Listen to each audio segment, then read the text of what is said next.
Moin liebe Brettsportfreunde, wir sind hier in Cape Town beim Core International Meeting und heute ist leider kein Wind, aber deswegen haben wir Zeit, euch mal das neue Material zu zeigen.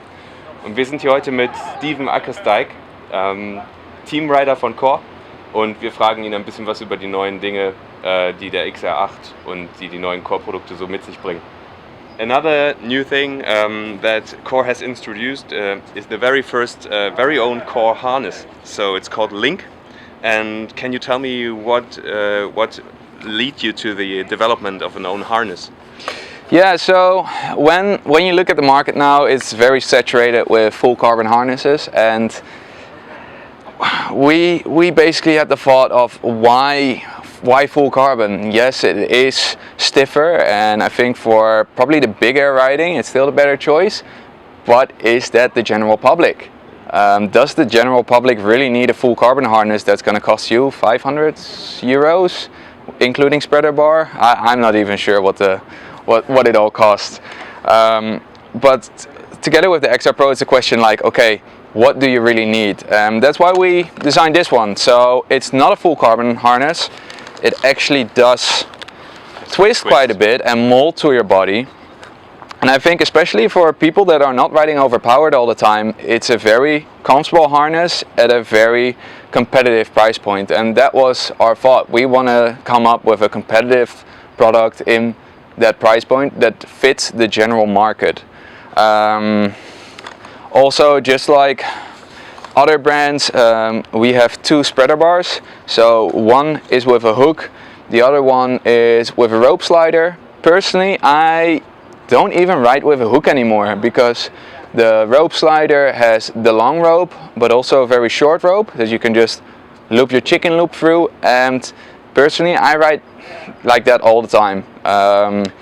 It brings... So what's the point of that? So it gives you more flexibility, or? Yeah, it allows me to be more flexible because if you look at the hook, it brings your leverage point quite forward, and then if the kite starts pulling, it has more leverage because it is further away from your body. And if you ride with the rope, that point is closer to your body, and that makes it a lot easier for me to ride toe side or blind and do my tricks from those positions. Next to that, if you are riding in the waves, for instance, you often twist, and even if you have a rope harness, sometimes it's nicer if you can just twist a bit further. If you have a hard shell harness, that's just gonna kind of force its way, and this will mold itself more around you when it slips. And I think it's a very nice additional option to look for, especially if your budget doesn't allow for a full carbon harness.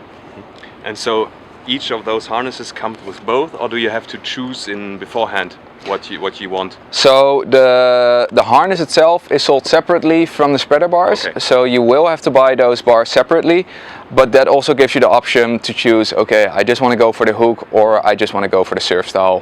That works really well for twin tip. Spreaderbar. Okay. And another thing that was a big reason for us to go and work on this harness is we want a harness that stays good.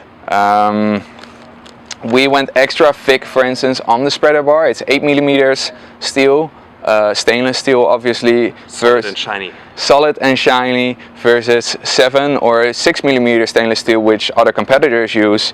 And there have been cases of breaking harnesses and breaking hooks, and we really wanted to avoid that. So it is a bit bigger, but it will definitely not break. So safety is one of your main concerns with that as well?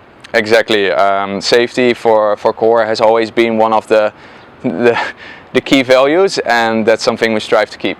Okay, thank you. Pleasure.